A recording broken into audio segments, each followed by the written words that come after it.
Olá, muito bom dia, são 9h03.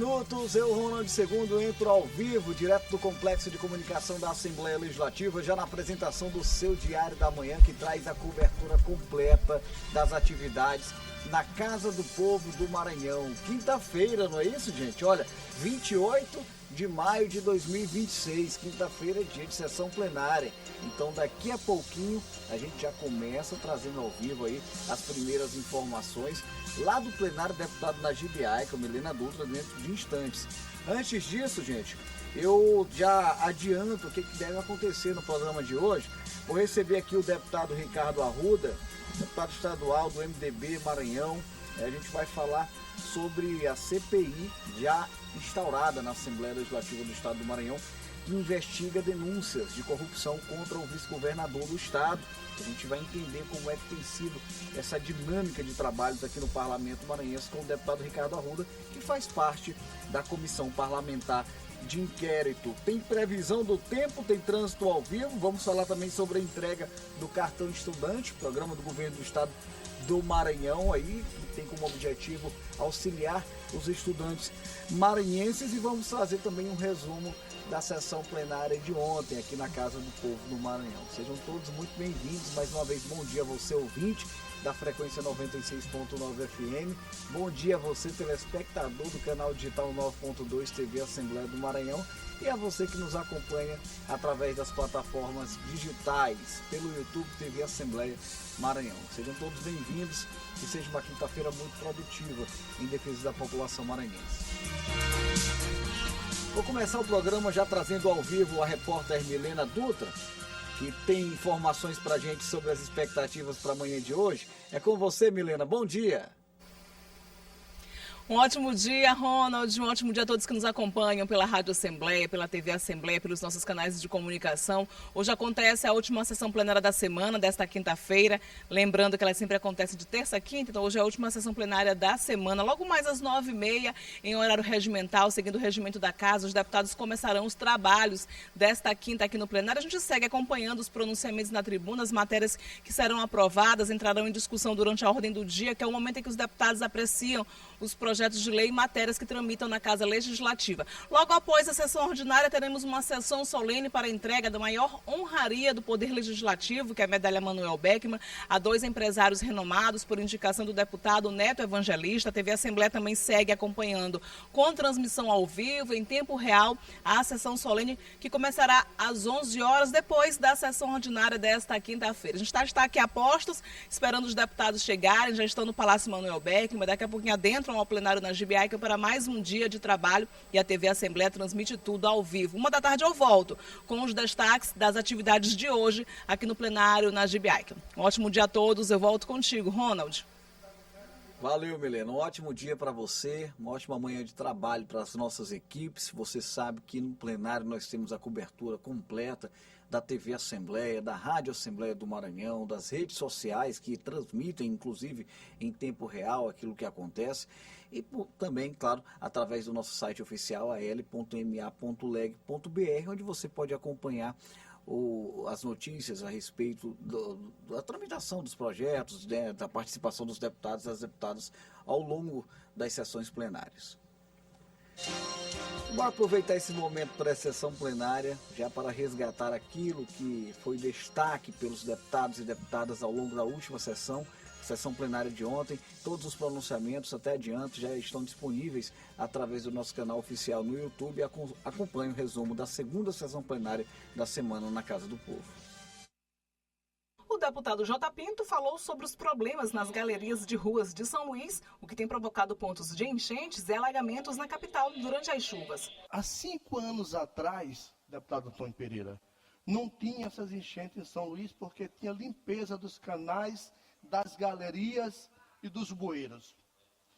Essas enchentes iniciou de 5 anos para cá, porque não tem essa manutenção preventiva e após as chuvas, como fazia os governos atrás, que eu participei, governo Tadeu, governo Edivaldo, terminava as chuvas, começava a manutenção dos canais, dos bueiros e das galerias. Se não fizer isto, daqui a algum tempo, praticamente nós vamos ter uma São Luís inundada, porque não há hoje, por parte da Prefeitura de São Luís, essa medida preventiva da limpeza dos canais. O deputado Aloysio Santos falou sobre os problemas no asfalto da BR-222 na região de Itapecuru e pediu esclarecimentos do DENIT. A última vez que tive falando com o superintendente, ele mencionou que essa obra, inclusive um combinado feito com a associação que representa os transportes alternativa, lá de Chapadinha, foi feito esse compromisso que iniciaria as obras no início de março. Estamos chegando ao final de maio e a obra não iniciou. E eu quero hoje aqui, meu querido deputado Carlos Lula, que a gente possa convocar o superintendente para vir dar explicação para todos nós e para a sociedade maranhense, porque não dá mais para fazer reunião em gabinete da superintendência. Não dá mais para sentar e ter promessas não cumpridas. O deputado Carlos Lula denunciou um suposto erro médico e falta de bolsas de sangue no Hospital Público de Timbiras. O deputado Júlio Mendonça denunciou a falta de agências bancárias no município de Alcântara. Todos nós sabemos, deputado Jotapino, que a grande maioria das pessoas que vivem no município de Alcântara vivem na zona rural. Inclusive os seus benefícios, os idosos, as pessoas que recebem benefícios de transferência do governo federal e das demais instituições bancárias e sociais, depende, às vezes, do atendimento presencial. E aí essa atividade está totalmente prejudicada pelo fato das agências de hoje, Alcântara, não dispor de nenhuma agência. Você viu aí parte do que aconteceu durante a sessão plenária de ontem. Eu repito, todos os pronunciamentos eles sempre ficam disponíveis para toda a população através do nosso canal oficial no YouTube, TV Assembleia do Maranhão. Acesse mais notícias sobre os trabalhos na Casa do Povo por meio do site al.ma.leg.br. Quinta-feira também é dia de bate-papo, é dia de entrevista aqui no Diário da Manhã. A gente vai abrir agora o nosso quadro de entrevistas desta quinta. Entrevista.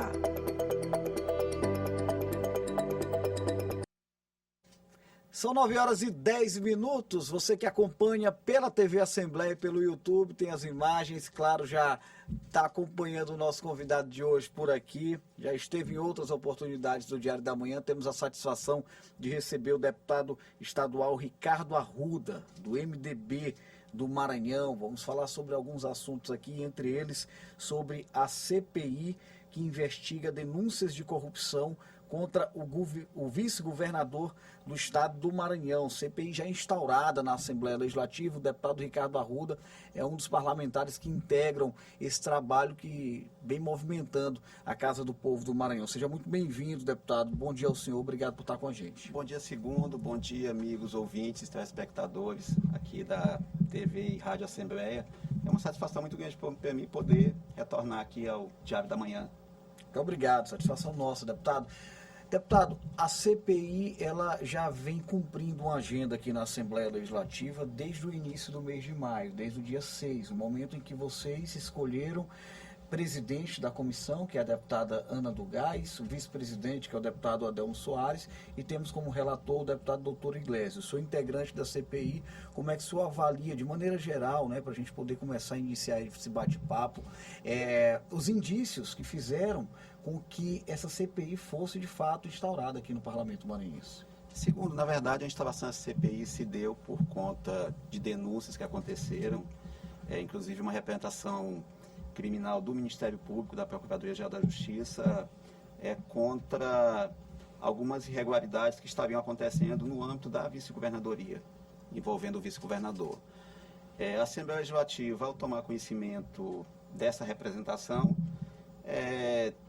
achou necessário abrir essa CPI. Por quê? Porque o parlamento não pode ficar alheio a questões importantes que digam respeito a autoridades públicas do Estado. Obviamente, a intenção da CPI é fazer uma apuração equilibrada, imparcial, buscando, de fato, levantar as informações de forma precisa, de forma equilibrada, e, eventualmente, apontar, digamos assim, encaminhamentos com relação a quem for identificado algum tipo de culpabilidade de condutas, qualquer agente público que possa ter, de alguma forma, agido de forma ilícita. Mas isso, claro, só vai ser identificado no curso das investigações. Como eu falei, quando nós compusemos a CPI, fizemos uma primeira reunião preliminar, e o que ficou pactuado e o que foi consenso entre todos os membros é que essa apuração seria feita de forma muito imparcial, de forma muito equilibrada e sem procurar, digamos assim, colocar ninguém na fogueira, procurando de fato identificar as situações com muita serenidade, conduzindo com muito equilíbrio, com muito bom senso. A gente sabe que a gente está num período conturbado por conta dessa fase pré-eleitoral, mas a gente pretende fazer com que a CPI atenda de fato os interesses do povo do Maranhão. E quais são esses interesses? Que a Assembleia não se omita, que a Assembleia cumpra o seu papel, é um papel institucional da Assembleia fiscalizar os atos dos agentes públicos, mas que faça isso tendo como intuito principal e único atender de fato aos interesses da população. E o que a população deseja? Que os fatos sejam apurados e, eventualmente, quem tiver algum tipo de irregularidade que possa ser responsabilizado por essa irregularidade. E atendendo esse anseio que o senhor coloca muito bem da população, né, que é a devida apuração de tudo aquilo que foi denunciado e que segue aí, que é público, né, em todo o estado do Maranhão. Como é que o senhor avalia os trabalhos nesses primeiros dias? A gente sabe que a CPI ainda não tem nem 30 dias, né, de instalação oficial aqui no Parlamento Maranhense, né, dia 6, completa 30 dias, se eu não me engano. De lá para cá, o que já aconteceu? Como é que o senhor avalia essa agenda? Segundo, existem duas vertentes de atuação. Uma, a CPI já avançou, que é solicitar para os órgãos de investigação, no caso a Procuradoria-Geral de Justiça, que encaminhou a denúncia para a Justiça, e solicitar também do Judiciário as informações que já têm disponíveis. Porque se já tem uma apuração que já está bastante avançada, não faz sentido a CPI começar do zero com algo que os demais órgãos de controle já conseguiram avançar em termos de investigação. Então a CPI já encaminhou ofícios tanto ao STJ, onde tramita também uma ação relacionada a essa questão, encaminhou ao TJ, direcionado ao presidente do Tribunal de Justiça, solicitando que encaminhe cópia integral de todas as investigações e denúncias foram encaminhadas, e encaminhou um expediente também ao Procurador-Geral de Justiça, Dr. Danilo Castro, para que disponibilize também para a Assembleia tudo que foi apurado no âmbito do Ministério Público Estadual. Além disso, a CPI não vai apenas aguardar que esses órgãos encaminhem as informações. De forma paralela, a CPI vai também atuar dentro daquilo que é prerrogativa da CPI. Vamos solicitar informações fiscais ao COAF, dos supostos envolvidos, já que eles constam da representação, e essa representação foi tornada pública pela imprensa. Vamos solicitar ao COAF a disponibilização dos relatórios de inteligência fiscal desses agentes, e vamos avaliar também, e isso tem que ser avaliado pelo colegiado, a perspectiva de fazer convocações, eventualmente solicitar quebra de sigilo de alguns dos agentes. Então, tudo isso tem que ser decidido na forma do colegiado. Mas, de concreto, já foram solicitadas informações dos órgãos que já promoveram a investigação e a quem hoje está a cargo a denúncia, e também vamos solicitar ainda essa próxima semana informações também ao COAF, para que nos disponibilize os dados de movimentações financeiras dos supostos implicados, para que se possa começar, de fato, a fazer uma investigação diretamente pela CPI, não apenas se utilizando daquilo que os demais órgãos já avançaram nas investigações. Para essas próximas agendas, deputado, já existe a expectativa de uma deliberação em torno de possíveis convites ou convocação do vice-governador Felipe Camarão ou de outros nomes que fazem parte dessas investigações? Isso tem que ser definido no curso do processo.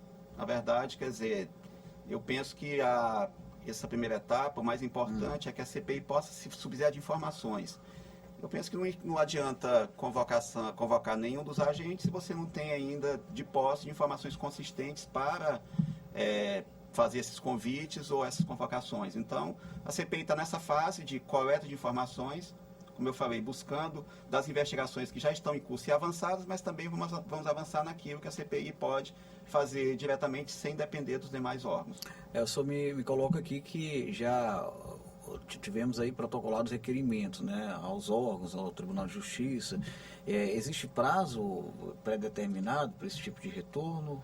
Essa semana nós tivemos com o Procurador-Geral de Justiça, a presidente Ana do Gás e alguns parlamentares para conversar sobre isso, e ele ficou de ainda essa semana responder a essa solicitação. Não sabemos ainda o que virá dessa solicitação de informações, mas tivemos com o procurador e ele disse que ainda essa semana encaminharia formalmente a resposta à solicitação de informações que a CPI fez. Na próxima semana nós pretendemos ir também até o presidente do Tribunal de Justiça para ter essa mesma tratativa e talvez até ao próprio STJ, num outro momento também, para solicitar essas informações. Então, quer dizer, como não existe, do ponto de vista legal, um prazo determinado para que essas autoridades forneçam as informações, a CPI não tem essa prerrogativa de definir esse prazo, nós estamos tentando, por meio dessas agendas presenciais também, colocar para essas autoridades os objetivos da CPI, a forma como nós pretendemos trabalhar e dessa forma conseguir também essa cooperação. Porque eu acho que é fundamental, na verdade, o objetivo da Assembleia, assim como o objetivo do Ministério Público, por meio da PGJ, assim como o objetivo do Judiciário, é garantir que as apurações sejam feitas de forma eficiente. E eu penso que investigações, para serem conduzidas de forma eficiente, tem que ter o concurso dos órgãos envolvidos, inclusive para compartilhamento de informações. Deputado, agora dentro do contexto de tudo que nós temos aí, quais são os possíveis crimes, né, que de repente podem resultar nessas investigações, nesse trabalho que a CPI vem desenvolvendo? Como é que o senhor avalia tudo aquilo que já foi denunciado, que foi apurado, que eu tenho certeza que os parlamentares também têm em mãos? Segundo, eu evito, digamos assim, fazer julgamentos antecipados. Claro. O que existe é o que já foi tornado público pela imprensa, que foram movimentações financeiras atípicas por parte de algumas pessoas vinculadas à vice-governadoria, algumas movimentações atípicas também supostamente relacionadas ao vice-governador, mas ainda falta, a meu ver, digamos assim, a materialidade para que se possa chegar no entendimento.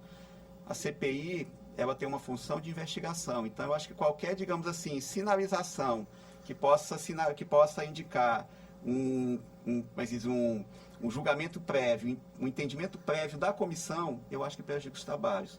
E como eu falei, eu penso, é a minha convicção, eu tenho certeza também que é a convicção dos membros da CPI, é que essa investigação seja feita de forma equilibrada, que não tenha como objetivo colocar ninguém na fogueira, que não tenha conotação eleitoral, mas que possa, de fato, chegar à apuração dos fatos da forma como a sociedade espera, de forma isenta, de forma equilibrada, e, eventualmente, quem tiver responsabilidade, quem tiver cometido irregularidades, obviamente vai ter que assumir essas responsabilidades e arcar com as consequências, tanto administrativas quanto jurídicas, desses atos. Deputado, quem acompanha o seu trabalho aqui na Assembleia Legislativa observa que o senhor é um parlamentar muito cuidadoso, né? Inclusive na própria maneira de responder a gente, o senhor sempre abordando a necessidade de tratar as coisas de maneira equilibrada, de maneira serena. O senhor foi presidente da Comissão de Educação dessa casa, tem todo um trabalho já registrado, né, e reconhecido pela população maranhense. Eu faço esse contexto aqui para poder lhe questionar o seguinte, né?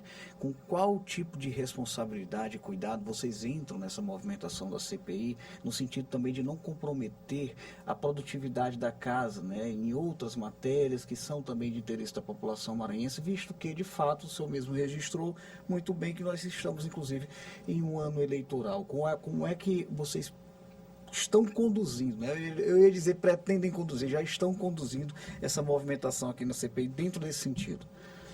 Na verdade, a CPI diretamente ela envolve a participação de 7 membros titulares e 7 membros suplentes. Então, esses deputados são os que estão diretamente mais envolvidos mais no trabalho da CPI. Obviamente, é um desafio, porque além da pauta legislativa, tem também a pauta desse período pré-eleitoral, que demanda de todos nós, deputados, né? Mas eu acredito que a gente vai conseguir conduzir. Tanto é que já ficou pactuado a questão das reuniões, serão a princípio semanais. Obviamente, se houver necessidade de intensificar o ritmo da CPI, essa quantidade de reuniões vai ser aumentada, mas já está pactuado que serão reuniões semanais, todas as terças-feiras, às 16 horas, e todos os deputados já estão com essa agenda já pré-definida em seus em seus planejamentos. Então, e terça-feira é um dia que normalmente todos os parlamentares estão na casa, até para o primeiro dia da semana. As agendas de pré-campanha geralmente são a partir de quinta-feira, então é um dia que favorece a participação de todos os membros da CPI e também dos demais deputados que querem acompanhar, porque os demais deputados, apesar de não terem assento na CPI para voto, obviamente podem participar, tanto com presença quanto também com voz, nenhum parlamentar. Agora, só para a população entender, né, no que pode resultar uma CPI como essa, deputado? De repente, dentro de todo um contexto de apuração, ela pode resultar em pedidos de afastamento, em pedidos de indiciamento, encaminhamentos ao Ministério Público? Compete à Assembleia Legislativa fazer isso? Tudo vai depender do que for investigado e das conclusões da investigação. Obviamente, a CPI você pode chegar até da situação de não identificar irregularidades, ao final das investigações não identificar irregularidades, como também pode identificar irregularidades extremamente graves. Sim. Que leve a consequências tanto judiciais, administrativas, quanto políticas imprevisíveis. Então, tudo depende do que for apurado, da forma como for apurado. Então, tudo pode acontecer nesse processo.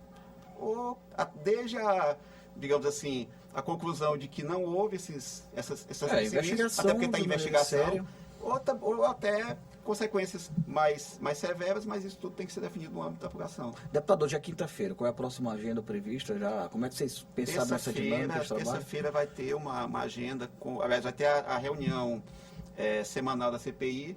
Essa semana a reunião não aconteceu por conta de que o relator esteve ausente por conta de outras agendas que ele já tinha previamente, inclusive, a definição dessa data de terça-feira para as reuniões.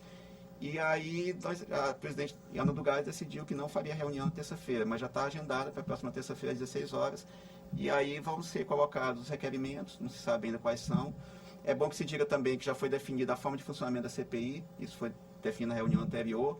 A questão dos requerimentos tem que ser solicitados até 4 horas antes da reunião, para que os membros possam apreciar e tomar conhecimento do que está sendo deliberação desse tipo de regramento. Exato, então foi feito esse regramento com relação a tempo de fala dos deputados, com relação à questão da antecedência com que os requerimentos devem ser apresentados, para que os demais membros possam tomar conhecimento e já ter propriedade para poder avaliar. Então, quer dizer, a regra de funcionamento da CPI já foi definida, os primeiros encaminhamentos já foram dados, e agora a CPI vai avançar em outra vertente, como eu te falei, que é a investigação própria. E eu acredito que o primeiro passo é buscar, junto ao COAF, que é o órgão do governo federal que trata sobre essa questão de movimentações financeiras, solicitando os relatórios de inteligência fiscal. Com esses relatórios vai poder identificar os agentes envolvidos e avaliar. Agente tal, ele tem uma determinada remuneração, ele tem uma renda comprovada de tanto, a movimentação financeira dele é compatível com esse rendimento que ele tem?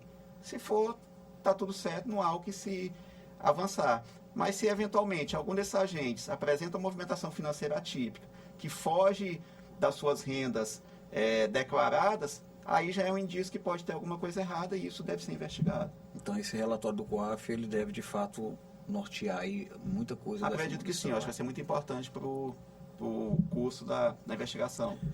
9 horas e 26 minutos, eu gostaria de estender o bate-papo com o deputado Ricardo Arruda, né? Também, claro, sobre outras atividades, sobre sua atuação parlamentar, como a gente costuma sempre falar, mas a gente sabe que daqui a pouquinho tem sessão plenária. Daqui a 4 minutos, né? Daqui a 3 agora. 3 agora. O deputado, é bom que ele está bem fisicamente, então ele vai conseguir chegar a tempo no plenário. Muito obrigado. Eu fiz tempo de bicicleta hoje. Já fez hoje a atividade, né, deputado? Já corri meus 12 quilômetros hoje. Então tá certo, olha aí. Muito obrigado pela sua participação mais uma vez, né? Que seja um trabalho exitoso e a gente fica aqui com a cobertura completa, né? Trazendo o complexo de comunicação, toda essa movimentação também em torno da CPI, assim como todas as atividades do Parlamento Maranhense. Obrigado mais uma vez pela atenção, deputado. Segundo, eu que agradeço a oportunidade, estou à disposição todas as vezes que você me convidar, tanto você quanto os demais programas daqui da TV Assembleia, e parabenizar você pelo programa e parabenizar toda a equipe do Sistema de Comunicação da Assembleia pelo trabalho competente que realiza informando o povo do Maranhão sobre as agendas e a atuação do parlamento. Muito obrigado pela referência, deputado. E é isso, gente, daqui a pouquinho tem sessão plenária, o deputado Ricardo Arruda vai se dirigir para o plenário. Eu vou seguir aqui ainda com a movimentação do Diário da Manhã, vou precisar apenas encerrar com a programação da TV Assembleia, com a transmissão simultânea, porque dentro de alguns minutinhos, possivelmente já teremos o início da sessão plenária desta quinta-feira, e a sessão plenária é transmitida na íntegra, por meio do canal digital 9.2. Obrigado a todos os telespectadores pelo carinho. O Diário da Manhã vai seguir pela Rádio Assembleia do Maranhão.